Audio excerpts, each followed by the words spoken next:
How's everybody feeling? It's been a long, informative day. Everyone's good? Anyone need to kind of stand up and shake it off? We want to stand up a little bit. Everybody stand up. I'm not the only one. Come on, stand up. It's okay. It's all right. I was, getting tired myself. And yeah, there you go. Shake it off. Loosen up. This is the last one. You made it through the entire day. See, that feels good, doesn't it? You did, yeah, exactly. Give yourself applause. Virtually, stand up, shake it off. All right, great. I'm Ron McGrath. I'm HIghRoad Solutions Chief CEO and co-founder. And I'm going to actually, what I want to do on my side is kind of bring together the technology side along with some of the things that have already been spoken about on the strategic and marketing side. And what I'll do is kind of start at a 10,000 foot view and then drill into it and get into the more practical stuff on the technology side. One of the things I try to do is make the technology accessible. So, the whole point of this format is for it to be interactive. So if you have questions along the way, feel free to interrupt me and ask those questions. So it's a very casual setting, and so the interaction is very important. One of the things I want to talk about is how to leverage communications, digital communications, and deliver measurable value to your members, to the board, to your overall organization. But before I start doing that, I want to kind of give applause to our previous speakers, starting at the top with John and Suzanne and Tom, Neil and Steve. Didn't they do a great job in terms of all the content?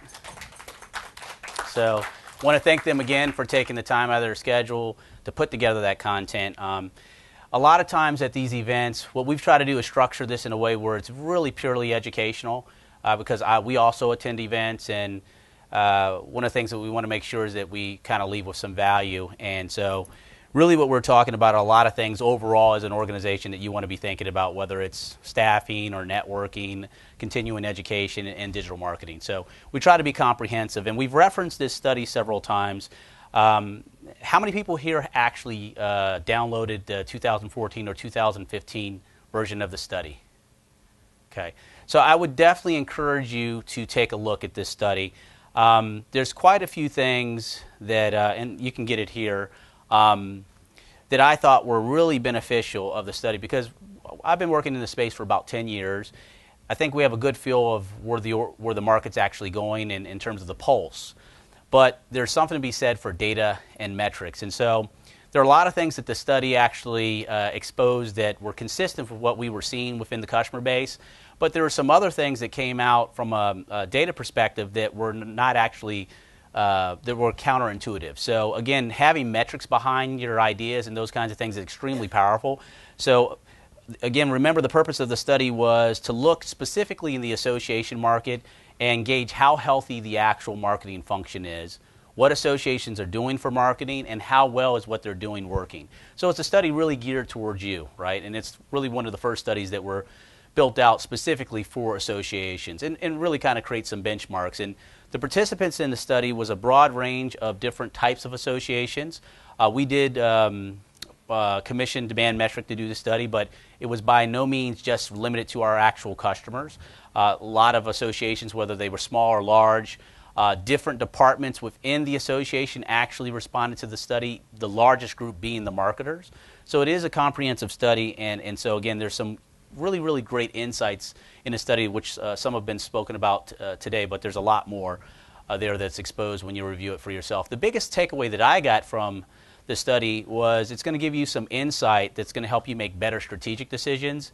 And one of the things that was consistent between the two effectiveness groups within the study was that the group that took time to be strategic actually were more effective with their marketing, right? So focusing on the strategy side, and I'm going to talk about technology, but technology is really a means to an end. It's an enabler.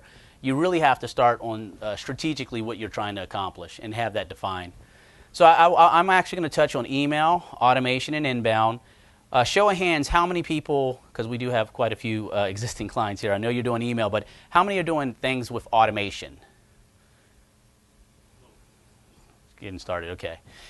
And then who's doing anything in inbound?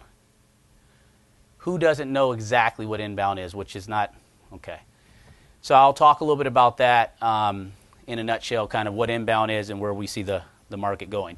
So one of the things that was asked on the study was, when you look at your digital marketing portfolio in terms of the 34 channels or so that you're leveraging, which channels are you leveraging, and how much of the time? And so one of the things that came out of the study is obviously newsletters are being highly leveraged by associations, and what we were talking about with John and Jerry is this is consistent across verticals, but Jerry was making a comment that associations really love email, more so than other verticals. And so we knew that associations were highly leveraging newsletters. One thing I was surprised about, and you may find it surprising because we have several clients that are here that already have preference pages, but a lot of associations don't have preference centers. And so, and I wasn't surprised about the blogging piece. But when it came to preference centers, there is a canned spam component to promotional emails you're sending out. You have to give the recipients the ability to opt out of your promotional communications. So how is that being handled if you don't have a preference center in place? And then it's also gotten more complicated because now you have CASL. Is everyone familiar with what CASL is? So in a nutshell, canned spam is opt-out legislation, right? It's basically, when it first got instituted, people are like, it's going to affect how people send emails. It does and it doesn't, because it basically says you can send an email to anyone on the planet until they tell you that they don't want promotional emails from you. And when I say that, I'm saying it from a legal perspective. You would never want to do that. Don't send emails to people you don't have a relationship with, because you will get spam complaints, which will impact your deliverability. But you can send an email, and as soon as when they opt out, you have to adhere to that. CASL is opt-in legislation. You can't actually start emailing them until they give you express consent, right? So, and then obviously email preferences isn't really about compliance. It's about how can I interact or engage you better by knowing what your communication preferences are. And in blogs, they're very, very important in terms of SEO, but they're really the cornerstone of being effective if you're leveraging inbound marketing. And we're going to talk about what that is and how you can leverage that. Associations are in a unique position to leverage inbound marketing even more effectively than for-profits, even though they're lagging in terms of embracing the technology. So in terms of the other marketing channels that we talked about in the study or asked about, it was marketing automation, and that is basically being poorly leveraged in the association market. The adoption rate is basically 50% of what you see in the for-profit market. And so, again, what we've traditionally seen is a lag between what's happening in the for-profit space compared to the association space, but we're also seeing that start to change. A lot of organizations that I speak to are looking, like said before, they're wanting to be able to market like Amazon. And so one of the things that I think that's unique, that's advantageous to the association is you know a lot about your customer already. You know more about your customer than, for example, HIghRoad knows about its customers. It's just a matter of how do you leverage that data, right? How do you leverage that data to bring unique experiences to your actual members, and we're going to talk about how to do that from a technology perspective. So what we've seen, or what I've seen specifically, is when you look at email automation and inbound, it actually is an evolution of digital marketing. Most organizations understand email, they're using email, and that's typically where you would meet in terms of the technology. As the organization becomes more sophisticated, you'll start to see them leverage more things in the automation space. And I can clearly see that where the market's going to go is inbound marketing, in terms of leveraging that to generate new customers in the future. And so, again, the key thing is start where you're at, but also keep an eye on the future in terms of where you want to go. And so that's going to affect your strategy in terms of how you implement technology and how you put systems and processes in place. So when we start at email and start talking about that, at this point, email is actually getting more difficult. Steve had actually talked about that in terms of the different devices you need to support and those kinds of things. And so, with this, basically starting with, when you're looking at email, email clients that actually display emails, they have their own rendering engine. So they look at the HTML, they actually use the HTML, and then they actually render that onto a screen. Well, there's really no standards with email clients, and so how Outlook does it is maybe different than Gmail does it, and Hotmail and so forth and so on. So you have that as the starting point. The second piece now you have to think about is what kind of device is the email being consumed on, and so that's what was referred to earlier, is making sure the actual emails themselves are responsive so that they adapt to the actual device they're being opened on in terms of the screen size. And so that's really important because more e-commerce is actually taking place on people's mobile devices. And like Steve said, is if you're not able to do that in an easy way, if it's not accessible to the member, they're going to abandon the process. So it's really important to do this. And now some of the efforts in terms of building emails, if you're copying and pasting content in, you can easily break these templates, these responsive templates. So again, like I said, email is actually getting more difficult. It's actually not easier. And so for some marketers, it's their bane of their existence. Suzanne's always talking about, email sucks. Not that she doesn't like email, it's just difficult and it's painful and it's time consuming. So one of the other things that was asked in the study is basically we looked at different skill sets, and these are traditionally skills that you might not consider in the marketing department or in basically marketing skills, but they're actually skill sets that you need to have to be effective with your marketing campaigns. And so what you're seeing is marketing is increasingly becoming a technical craft, right? And so that's why it's really important that marketing and IT have a synergy so that they can actually accomplish these objectives, these company-wide objectives. It's really important that that dynamic is there. And I've seen specifically that the organizations that have that kind of dynamic between IT and marketing, they're actually doing more innovative things than the organizations that aren't. So what I'll see is sometimes they're an asset to each other and sometimes they're adversarial, right? And so the adversarial relationships, they're not able to get as much done. So one of the things that we started talking about a couple years ago is this idea of what we call MarTech. And MarTech is really a person that kind of can sit in between marketing and technology. Lou, I would consider you a MarTech person. There you go. And there's actually a lot of people in here that would, Mark, Peter, I mean, basically, and those groups tend to be doing more exciting things than the other organizations because they have those resources in-house. And that's really important. And so there's a guy named Scott Brinker. He's actually the co-founder and CTO of Ion Interactive, which is an amazing agency. They have some great technology. I would check them out. And so he actually has a blog where he's talking a lot about MarTech. But you're going to see more of this. We at HIghRoad have MarTech consultants, and they're specifically, each one has a specialty, but their main goal is to bridge that gap between marketing and IT. So that's definitely something you want to keep an eye on. And if you're on the marketing side, you definitely are going to want to keep on enhancing your skill set because, again, as we said, marketing is increasingly becoming a technical craft. And I'm actually more on the technology side. I'm actually a software developer. And it wasn't until about 2 years ago where I really started to kind of, with Suzanne adding her to the company, kind of really look at the business case in a more detailed level in terms of what challenges are we trying to solve, solutions are we trying to bring to the market for the marketer.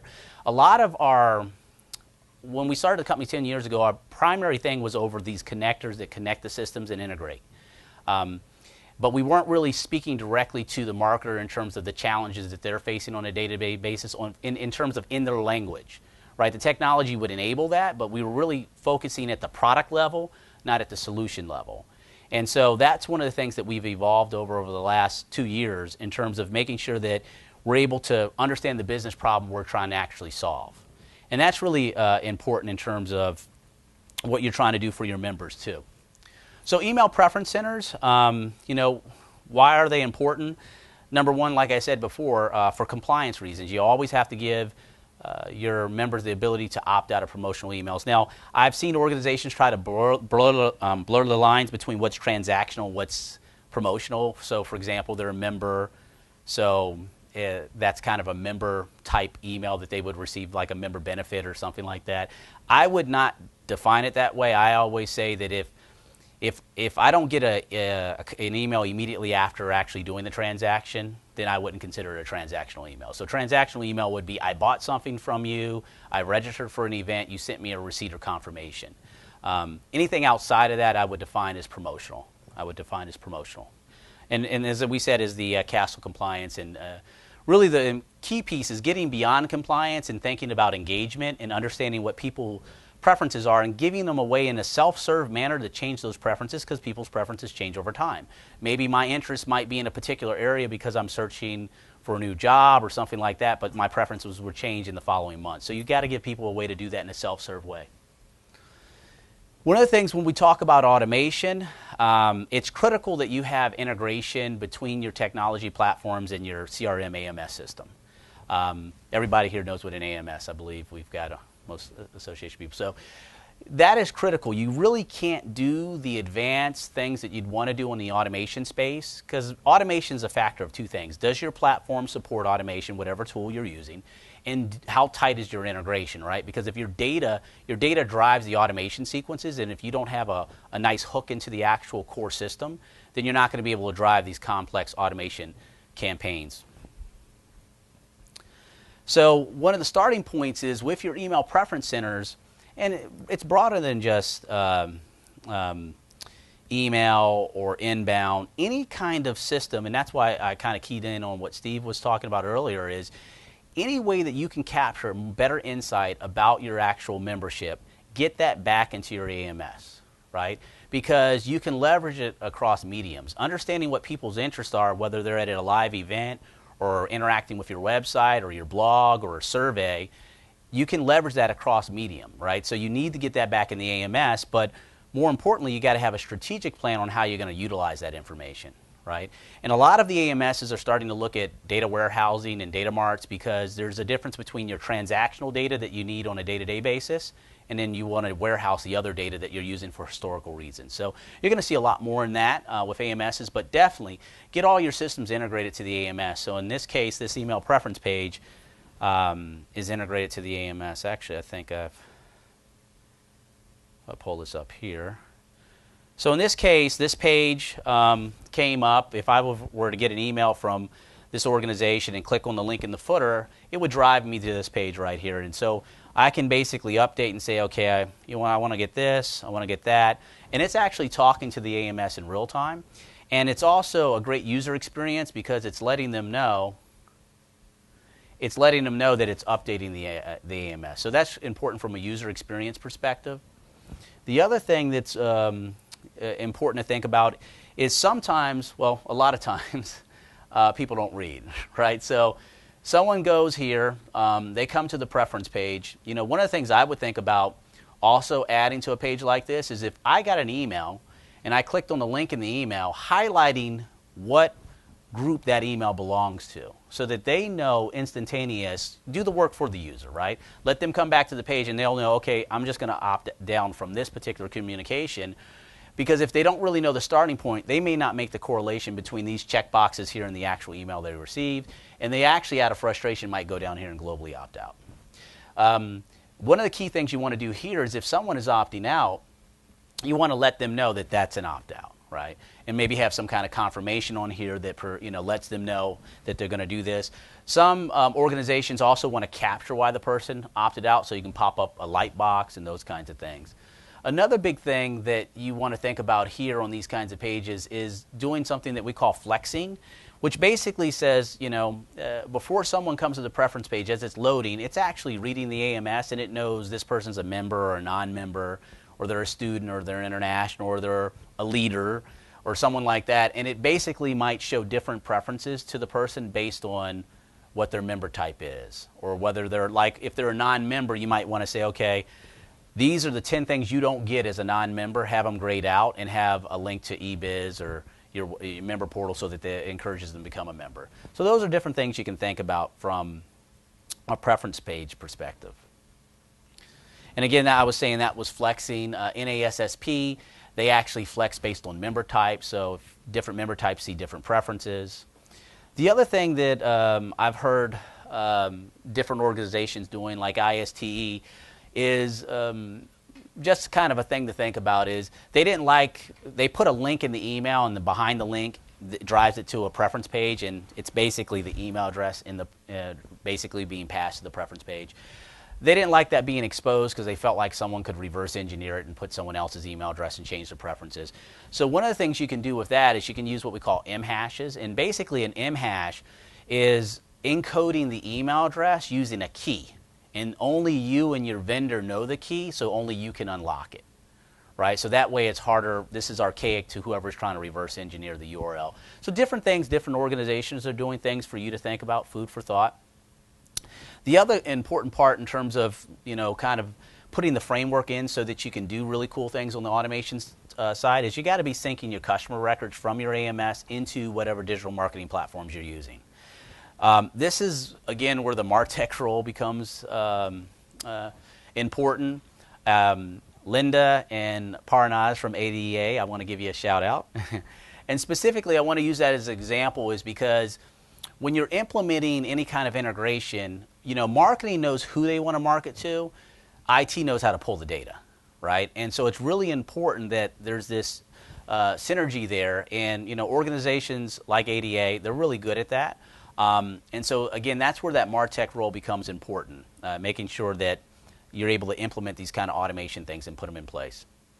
So when you're syncing customer records, the idea here is you want to get that information out of the AMS, synced into whatever digital marketing platforms you're using, and have that process automated so it's happening on a recurring basis, because your data is always changing in your AMS. But again, the AMS should be the gold standard of a record. So if someone goes into whatever platform you're using for digital marketing and they change someone's name, that shouldn't change it back in the AMS. The AMS should correct that next time it syncs. So when you're thinking about that in terms of the framework you need to have in place, that's what you need to be thinking about. The other thing you want to look at is any fields that you might want to use for automated campaign sequences. So if you want to send out automated emails for membership renewal campaigns, you want to pull that data over so you can power those campaigns. Or like if you want to show a member you appreciate them on their birthday, those are things that can be automated as long as you're isolating and pulling that data over from the AMS into your digital marketing system. The other thing that I think is really effective for leveraging in an organization from a marketing perspective is something that I like to call pre-segmentation. And basically what that is basically your team, IT, and marketing sitting down together and really identifying what are some of the segments of your organization or your membership that you target on a regular basis. Because typically who you target is, in terms of the groups and the queries themselves are the same, it's just the data sets change. Right? So if you can define a whole bunch of pre-segmentation up front, like for example by event, by committee, by expiring member, by new member, any information that you have in your AMS, and you come and look at it at a very granular level, what it's going to do is it's basically going to have all this pre-segmentation at the fingertips of marketing so they can combine it in new ways and they don't really have to understand the query definitions behind all of it, right? Because marketing, at the end of the day, they just want to send out a targeted email. They don't necessarily want to understand SQL and how to pull that data set. So the way that I look at pre-segmentation is it makes the AMS data model accessible to the marketer. It allows them to take advantage of the data in the AMS without actually understanding how to pull it. And the other thing you want to do is all the AMS systems have some kind of querying tool. You definitely want to hook into that. In this case, we have a lot of Aptify people here. So you have the viewing system, and you can hook into that. And so that basically says, okay, marketing wants to send out a campaign. It's very ad hoc.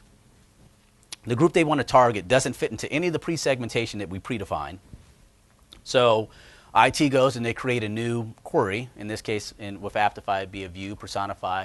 It'd be a marketing module list. NetForm would be Query Central. But basically, the integration should pick up that data automatically. So it allows you to define new data sets you want to target market in the future. IT does that, and then it's in the system for marketing to market to. And the other big thing that we're seeing a lot more of now, I know the AMS is a couple years ago we're pushing it, but now we're actually seeing organizations leverage the data. Is, again, how much of the data from your digital marketing system can you get back in the AMS so that you can start to understand total engagement, how engaged is an actual member, and you can set up automated campaign sequences based on that.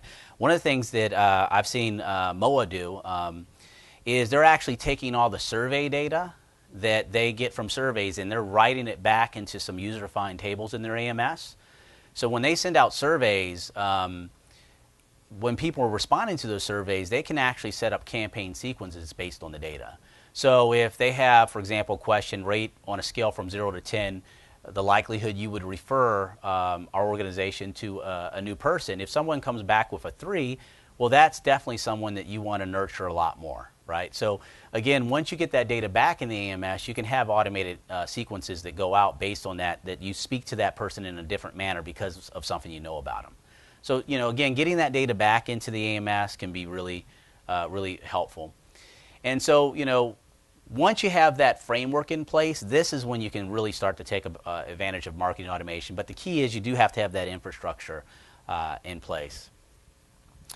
And so when we look at marketing automation, one of the key things about marketing automation is moving your potential customer, if you're trying to create a new member or an existing member, maybe you're trying to get them to buy a product, a publication, or attend an event. How do you move them through the actual buying funnel, right? So tofu, mofu, bofu, right? Top of the funnel, middle of the funnel, bottom of the funnel, right? So that's really, kind of the sales funnel. And what you really start to need to look at now as the membership is starting to age out is how do you create new customers? How do you actually do that? And we're going to talk about how to leverage inbound to do that.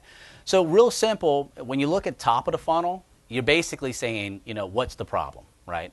The middle of the funnel is now you're starting to talk about a solution. So at the top of the funnel, you're kind of define a actual business problem someone's trying to solve. And then in the middle of the funnel, you're actually starting to propose a solution. But you're not at this point talking about your products, right? So in this case, where will what we're doing here appear? At the top of the funnel, tofu, mofu, bofu. Anyone have a? Oh, you're not going to get in trouble. Well, Suzanne will help you out. Yes, it's pretty much a tofu. Yeah. All right. So one of the key things,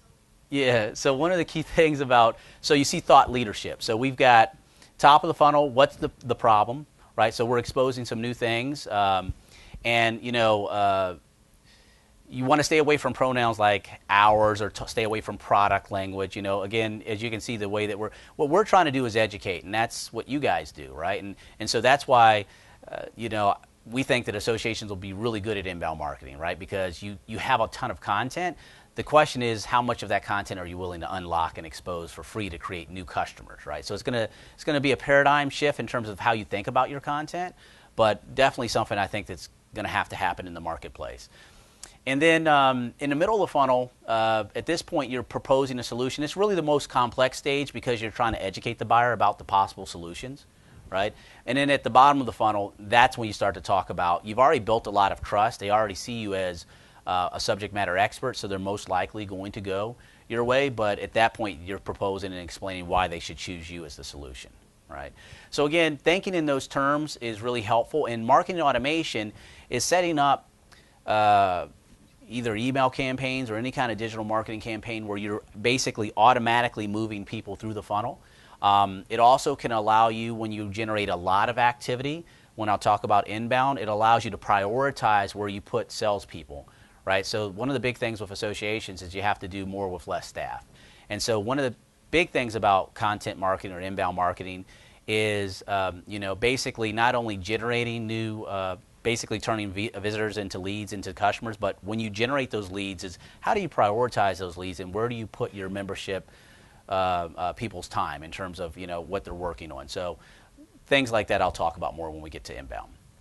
Another thing to do with the marketing automation is, if you want to take it to the next level, is not only automate these sequences, but also take in consideration the individual's context to speak more directly to them. Right? And so that's something that we've been talking about a lot in terms of customizing the experience to the individual. And so a couple case studies I wanted to talk about. ASAE has a newsletter called Association Now Plus. The idea initially was they felt like they were sending too many emails, and they wanted to consolidate 15 different newsletters into a single newsletter. So when you consolidate, how do you go about doing that? Are you just going to have like this really long newsletter? Because every department thinks their content's the most important, right? So you got to make some decisions. Or are you just going to be really make those hard decisions, be more selective with your content? But do you do that at the detriment of certain segments of your audience not getting what they want, or certain individuals not getting what they want? And again, not a unique idea, but how you execute on it is unique. is why not use each individual person's interest to drive what their experience is, right? So that's one of the key things. Automation can help you do that. And so the idea here is on their member portal, you as a member can tell ASAE what your interests are. On the preference center they have, you can also tell what your interests are. So I go to the preference center. So if I scroll down, I can subscribe to Association Now Plus. Not only can I subscribe to it, I can actually choose at what frequency I receive it. So frequency options are awesome. A lot of people ask about these, but they are an executional nightmare for the marketer, right? So if you offer a frequency option now as a marketer, you have to segment based on that, and basically you don't want to have these preference centers and not respect people's choices that they're choosing on it. So in this case with ASAE, it's a non-factor because the actual communication is actually not built by a user. The technology builds it, customizes it, and delivers it, right? And so down here is where I can basically express, what my interests are. So, I can, basically, again, it's just a typical preference center, except underneath that communication, there's these interests. So I can basically say, I'm interested in, and I can add myself to more stuff. And so this is all, again, remember we talked about how integration is so important. This is all getting stored back in the AMS, right? So now that that information is stored back in the AMS, we can use it. We can take advantage of that to create custom experiences. So basically, their newsletter goes out every Tuesday at 3 o'clock, and the integration, the technology actually sends it. And so at 3 o'clock, the integration actually wakes up. It pulls down 20,000 people about get this for them. It pulls down those 20,000 records. And it says, okay, what are Suzanne's interests, right? And we know those interests because they've already been stored in the AMS. Suzanne's actually come to the page and expressed what her interests are. And so basically, knowing Suzanne's interests, it goes to the actual CMS, the website, and it looks for content that matches Suzanne's interests, right? Now, the one thing you have to do is you have to have your content on your website tagged, right? So then it's able to look at the actual feed, basically find articles that match those interests, and basically builds a newsletter, which the recipients all think they're getting the same thing. But what's happening is it's building a newsletter for an audience of one. It's hyper-personalized, right? So again, in this case, Suzanne might have gotten the meetings and events section with these particular articles because there's that two-tiered system. There's the tier one, which is the section, but there's the subtopics underneath them. And then education, those are actually upcoming events. Right? But Suzanne's not just seeing any event, she's seeing events she's more likely to attend because they're based on her interests. And publications are actually products, right? So they're products she's more likely to buy. So basically in this case you can see that with ASAE, they're not just using the CMS as a source system for content, they're actually going back to the AMS and getting stuff from it and using it as content too. Whereas, for example, me, I might get a completely different experience because of the things I'm interested in, different events, different products, different publications. So this is really kind of creating those unique custom experiences. It's not what we call dynamic content, because dynamic content is saying, hey, look, you're sending out an email to 1,000 people, 500 of them are expiring members, say something different to them. This is saying, for each individual person, we're going to speak very directly to them, And so this is really powerful. This is really where you want to go as an organization. And like I said, we were talking about Amazon before. I mean, associations know as much. I mean, you have a rich amount of data in the AMS. And so for a lot of organizations, you're not far from doing this kind of thing. So it can be extremely powerful. A couple other things that they do from business rules perspective is under here, for example, I might have chosen 4 subtopics under technology, but only 1 under leadership. So in a way, I'm voting. I'm saying leadership's more, technology is more important to me than leadership.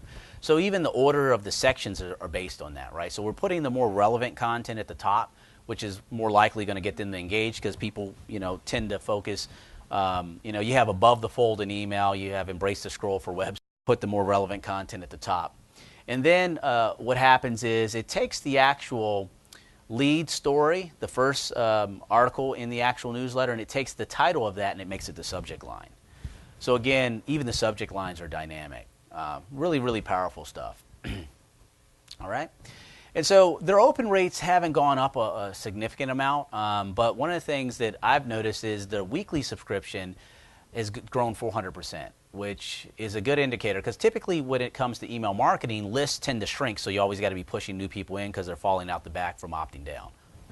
So that's a great indicator. The other thing I would do is I would survey your members and making sure that member experience is beneficial. But from what we've seen, it's super beneficial for their members, and it just again shows that they know a lot about what's going on with their audience and reposition them as thought leaders in the marketplace. The other thing that I thought was interesting with the actual newsletter itself is with the people growing, with the actual subscription rate growing and stuff. I think that one of the things that could have been better is you kind of have to announce it. You don't want to just start doing this kind of thing, because what happens with associations is people don't actually physically opt out a lot. They mentally opt out, right? Because they're a member, right? So they're still going to get the communications, but they're not paying attention to it anymore. So if you're going to do something like this, I would couple this with a marketing campaign that has on your website, hey, this is a highly customized newsletter. We're taking in consideration what your interests are. Take a moment to tell us what your interests are. So really kind of jar them and shake them up to let them know, because they've probably been lulled into a daze in terms of what they were getting before. So I think that you need to really make people aware of what you're implementing there. So New Jersey CPA, they do it a little bit differently. Rachel Bell, I'll talk a little bit about how their process works. Rachel, with ASAE, the experience is completely driven by the actual member. So the member dictates what they're going to get in the communication. A lot of organizations can't afford to completely do that. They can do that partially, but there's still things as an organization you need to say, right? So in the case of ASAE, if you're thinking about it as dimensions, there's one single dimension that basically influences what they get in the communication. That's their areas of interest, or what their interests are. With New Jersey CPA, it's actually based on 4 dimensions.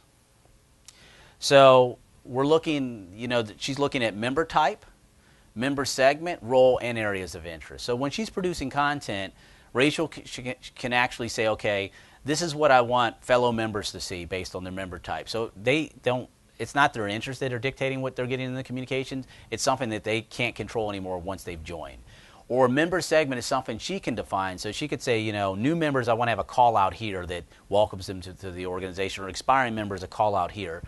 And then role, so when she's publishing content, she can say, okay, marketing contacts that are interested in budgeting and forecasting and cost accounting are going to get this content. So it gives you a much finer level of granularity in terms of what people are going to get. It's still a dynamic experience, but it's not just based on people's interests. Is anyone doing, I know that Mark, you're going to be doing something like this. Anyone else? Is this like new to you? Is it opening your eyes? Is this something you've seen that you would like to aspire to doing? Or are you just like, did I just blow your mind? It'd be awesome to segment that detail. Mm-hmm. We got a little bit, but we're not Yeah. even close to that. Yeah. So the nice thing is, obviously you've got this custom experience for the member, right? It's completely customized to them, which they're going to hugely benefit from, which is going to benefit you. The other thing from a marketing perspective, you just took all the pain of email and just kind of gotten rid of it, right? Because the marketer's not building these emails. Let's let the technology do what it's really good at, which is monotonous, mundane tasks, right? So again, creating these custom experiences, the technology is actually going and building these newsletters. So all this stuff with templates breaking and you having to test it to make sure it looks good on these different email clients and it's responsive, that goes away, right? The technology builds it every time correctly. And again, you can use these more modern layouts, like I was saying before. And again, making sure that experience is responsive so that they can consume your content on mobile devices is really critical. CPA Canada does the same thing. Theirs goes out to 200,000 people once a month. In their case, not only does it have all this dynamic piece, you can also specify if you want it in English or French, right? So it's customized in terms of the content and also the language that it's in. What's interesting with this, when you look at what CPA Canada is doing, this is their member news. They're actually going to be doing an event marketing piece, and so is Rachel. With Rachel's newsletter, it's probably, you remember I showed you that most of the content's actually coming from the CMS, maybe 10% is coming from our AMS, the jobs and the events, upcoming events. She actually is going to be automating an event marketing piece, and it's interesting because right now with event marketing, she's got, I think it's called CP Connection. It's about 6 to 8 pages because it's not customized, so she has to use kind of the shotgun approach and just show every possible event that's coming up. But if you take in consideration the individual's context in terms of what their interests are or where they're located in the country, that goes down to a page, right? But a page of very relevant content, right? Because again, you're looking at the individual's context and showing them what they need to see. So I think as powerful as it can be with newsletters, it can be even more powerful for event marketing pieces, trying to drive attendance and those kinds of things. So a lot of what we've been talking about right now is kind of, things that you're doing, things that you probably want to do better, some of the things that we've talked about, but it's really on the retention side. And that's typically what you see a lot of email, how email is utilized. Obviously, you can sell products and stuff like that through it, which I do see organizations doing. But when it really comes to creating new customers, how do you go about doing that? Is email going to help you do that? And you can to a certain extent, but there's way more effective ways to do it, and that's where you start to look at inbound marketing and how that can help you create new members and grow non-dues revenue. How do you sell more publications, products, and events? So one of the things that's kind of been a theme of the conversation today is the fact that the buyer has changed, right? In terms of how organizations have created new members in the past, that's evolving, that's changing very rapidly. And with that being said, you have to change how you market to them, right? And so that's what inbound marketing is really about. Is it new? It's really not new. It's basically a whole bunch of different technologies that marketers have been doing in kind of siloed approaches with different types of technology, all brought in-house under one particular platform.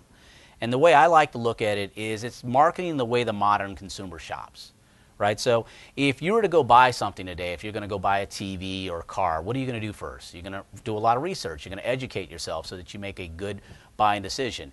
And so that's really what inbound marketing is about. It's basically marketing the way the modern consumer shops and then tying into these buying signals at a very, very early point, right? So if, for example, you start to do searches and you're looking for a particular TV or a car, if a producer of cars puts together a really great white paper or ebook or video that's not a sales commercial, that's purely educational, you're going to start to actually engage in those kinds of things. And really one of the things that's key about inbound marketing is you have to have a ton of content, right? So that's why the blogging becomes so important. The blogging is a way for you to constantly be putting new content out there that's going to be captured by SEO. And then you can also drive people there from social media campaigns and emails themselves. But before you get to all those things, what's most important is you have to start with well-defined personas, right? You really have to sit down and not just guess on that. You want to survey people. You want to really sit down. It's interesting at this particular leg of the roadshow because we have some of our marquee clients here that they're like trusted partners. They're people that I reach out to individually and ask hard questions, and they're very honest with me, And so, this is really important that you do that because how well these personas are defined are going to be basically the foundation of how well your inbound or content marketing program works, right? So like I said before, for us, we've been very strong on the IT side, but we didn't really do much on the marketing side. And that was bad because the study showed us something, and it was something that we saw even before the study, and the study confirmed it more. A lot of the buying decision is being influenced, or not even influenced, controlled by marketing now when it comes to technology that's marketing related. So not having basically a relationship there or connection on the marketing side, not being able to extend our value to that particular department wasn't good for HIghRoad, right? So one of the things that we did is we had, what's the IT Ian, or your name for the IT person? Okay, IT Ian. And then we have Power Heather, which, like Suzanne said, it's a real person. I mean, they got that persona exactly right. So we've got a couple different personas, and one's like an orchestrator, which is normally the person that's delegated with starting to investigate different digital marketing solutions, but they're not the primary decision maker. So the key thing is you're going to have a couple personas, And it's really important to have these clearly defined to the point where it's truly a persona where you can see this person from the description. I actually went to an executive summit with HubSpot. They're one of our partners. And it was really, really cool. It was a small venue. It was about 12 people. It was expensive to attend, but worth every dollar because you had direct access to the co-founder of HubSpot, which we've been in business for 10 years. They started a year after us, and they're a 900-person company, right? They brought in venture capital. So basically, we got to meet with probably the first 5 employees. And what I really liked is you could ask questions because they embrace inbound marketing. So it was not a sales commercial. We could ask very hard questions of where we were at in terms of our business life cycles, and they would tell us exactly how they responded to it. And so Brian Halligan, right?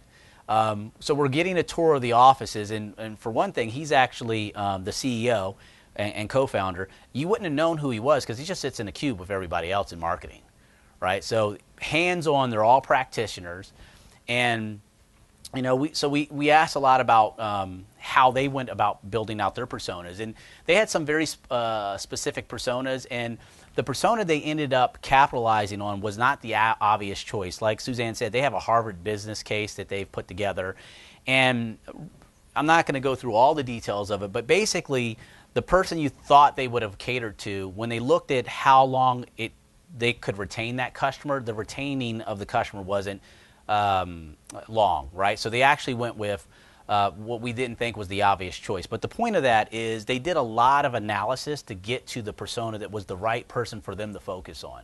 Because they generate a huge amount of leads through their program, so they can't afford to be focused on the wrong customer. So 50% of the leads they get in, they actually ignore.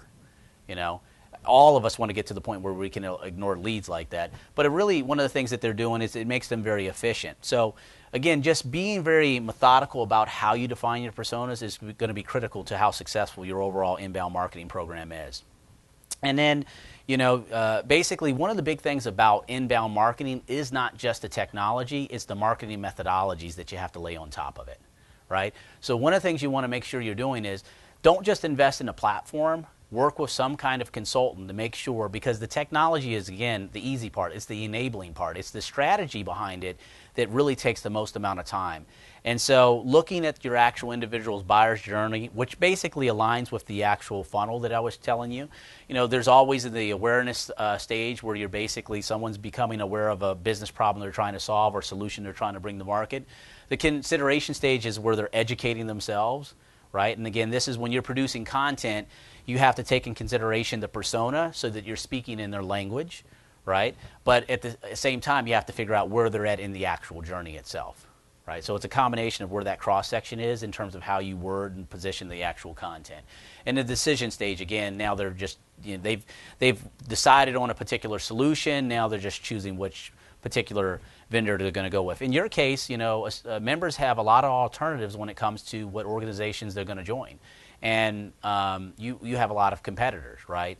So the question is going to be, you know, at that point, why do they choose your organization over another organization or another outlet or like a specialty? One of the things you have to look at is you have these associations, and there's specialties within those particular markets, and people's time is at a premium, so they don't typically join all the associations. They make a choice. And then the inbound methodology is real simple. Like I said, it's really, you know, how do you attract strangers to your web properties, your blog, your website? And then how do you convert those strangers from visitors to leads, right? And then how do you convert those leads to customers? And there's a lot of things that happen in between that to make that happen. So again, how you attract visitors to your actual website is through blogging, social media, keywords. Once they're on the website, how do you actually convert that visitor to a lead?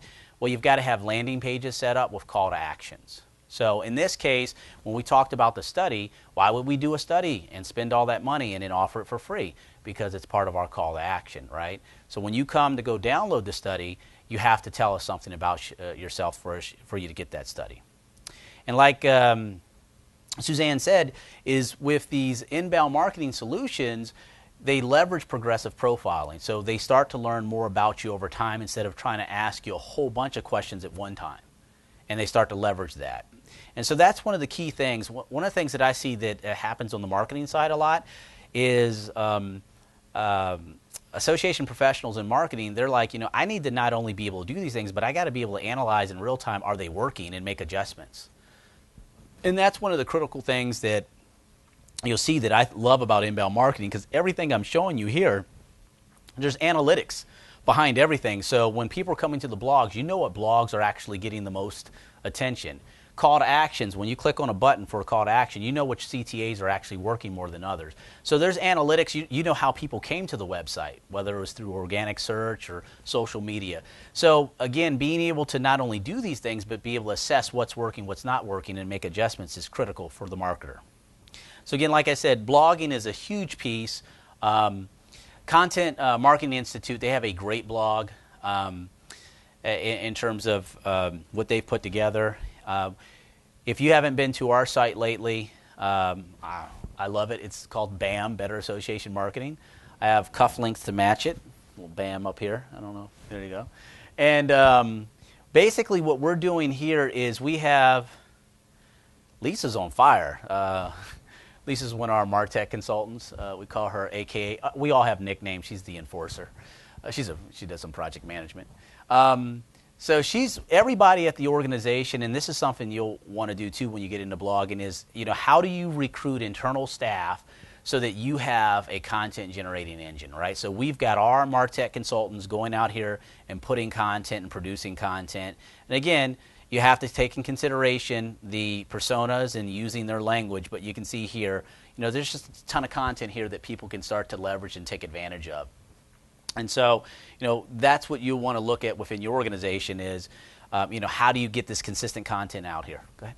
Well, most associations publish journals and things like that, and you can lift content out of that, Yeah, especially if ordinarily it's only available to members. Exactly. And that's one of the key things that a mantra that we've been saying over and over. Associations have that part. They have a ton of content, so they can repurpose it in any way. One of the things that Suzanne loves about this is we've got this venue, it's intimate, but she's recording everything, and she's going to repurpose the hell out of this content. I mean, use it as much as possible, humanly possible. I was like, how does 2 or 3 people produce so much content? So associations are in a very unique position. Again, just is the question is, letting go of the keys and convincing the board and stuff, this is the way to go. And so that's what I'm trying to do, is give all the moving parts, because you have to build a compelling reason to get, because again, it's been locked up as a member benefit. And you're still going to have that, but how much can you leverage to generate new sales in terms of customers and products? But you have tons of content. So one of the things is the fellow that started Content Marketing Institute, I would recommend reading his book, Epic Content Marketing. I read it, Joe Palisi. He's a brilliant guy, and so great. A lot of things I'm talking about now, and a lot more detail is in that book, so I highly recommend reading that. And again, like I said, one of the key things is you can't just have the content out there. You actually have to have some call to action behind it. That basically allows the person for you to have an exchange of value through some kind of landing page, right? And one of the things that you want to think about with that is the landing page, in terms of the amount of questions you ask, and it has to be equivalent to the value of what they're downloading, right? So you can't ask, for 5 or 10 pieces of information and they're downloading something very, small or anything like that. It might have to be an ebook and stuff like that. So, again, these are the things that are going to allow you to move the actual individual through the actual funnel. Does this make sense? Cool. And, once you actually, they give the information, obviously, you want to give them the content that they ask for. And so that's what we call that whole thing is a conversion path, right? A conversion path. So the key thing is, like we were saying before, as an association, you have a ton of content. How do you leverage that content to create new customers and sell product? One of the things that you definitely want to probably start looking at is the inbound approach. I know it's something that we're using ourselves, and we're going to be doing more sessions and stuff like that on how associations leverage it. I'm going to open it up to questions now. Yeah. How is it working for you? For us, using it internally at HIghRoad, it's working great. So one of the things that we do, and I'm very transparent. I seem to be saying that a lot lately. So we spend a lot on marketing, a lot. We're endorsed by ASAE.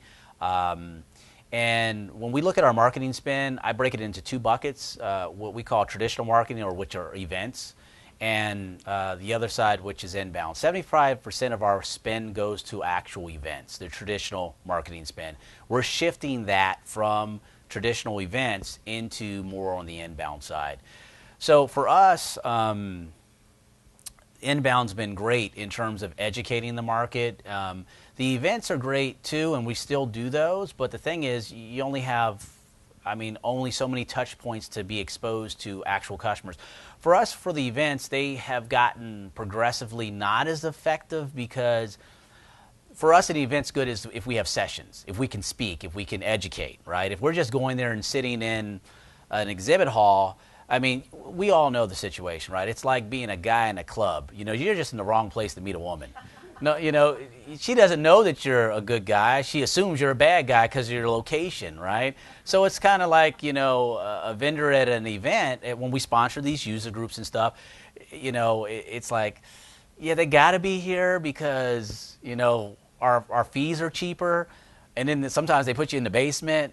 So I think that, the question is, over time we're going to do the events, but it's better when we host our own events like this kind of format, right? Because when you're in a bigger event, for us, what we've seen, and your competitors are there, and you got salespeople sitting at a booth, and they're chasing people and clubbing them, and it's just not, where I see events are effective is the networking and the people part.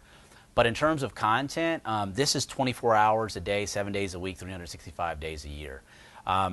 So I'm finding it's been real effective. What do you guys think in terms of, I'm sure you've seen our content. Has it been helpful for you in terms of the blogging and stuff like that? I know, Mark, that you attend a lot of the stuff. Maybe you could speak about that. Yeah, I know you're tracking me. So. Yeah, we know everything Mark does. Yeah. Yeah. No, these were helpful. It's kind of fascinating. It looks like a large portion of your. Oh, yeah, I better not say anything. It looks like a large portion of the website is really kind of an inbound system, which is quite fascinating. And so I think that's what begged the question of how well is that working. But yeah, I see value every time I download something. That's why I provide my information. Yeah, and you're right. The actual website itself. Let me go here. Actually go back here.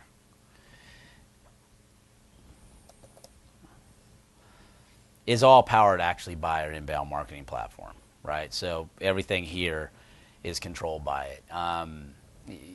So like you said, we know who's visiting it, what they're looking at, and we can change the experience based on that. It's been working great for us, but we're really just scratching the surface of it. One of the big things that you'll see is there's an exponential effect of it. It takes time. You've got to invest the time. And because what happens is as you produce more and more content, it pays dividends over time. So, for example, HubSpot, they were talking about, they did this, they did a video that they filmed in their office. It was a spoof on Alanis Morissette, one of her songs. What was the song again?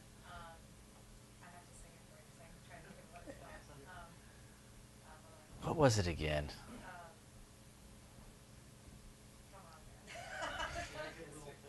Spot. Yeah, you Hold want on. to know. You want to know. Yeah, it was that. But what did they say instead?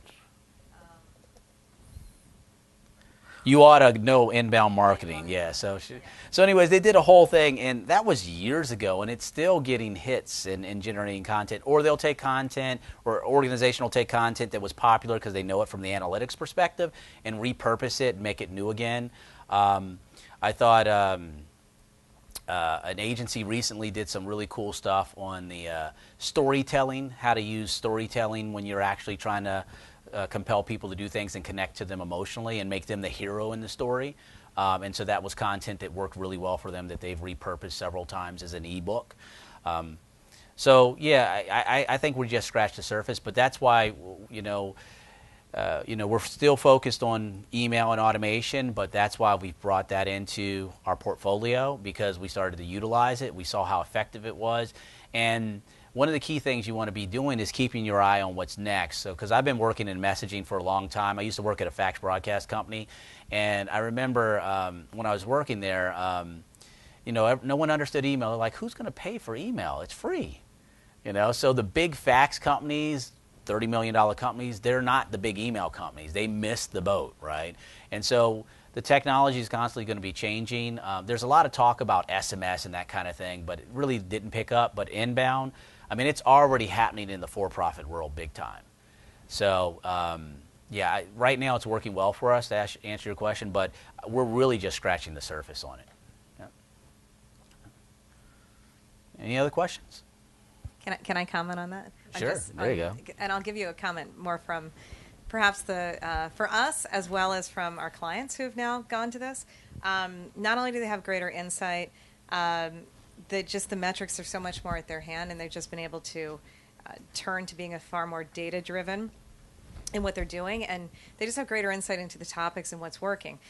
But I will tell you, and this is a caveat, so I want to make sure I'm being clear on this, there is still the kind of idea of like, oh, look, it's just for leads. And like, hey, we found out that, Mark loves this, so let's call him immediately and sell him. And I say that because I work with organizations, and they're like, well, if they downloaded the research, can't we just send them the email and say, join now? And so what we want to just remember is that it still takes discipline and a strong perseverance and determination to say, look, this is about a change of how we're treating the user. The user is we're here to serve, and they're here to come to us. And when they say it's time for us to become a member, we need to be there.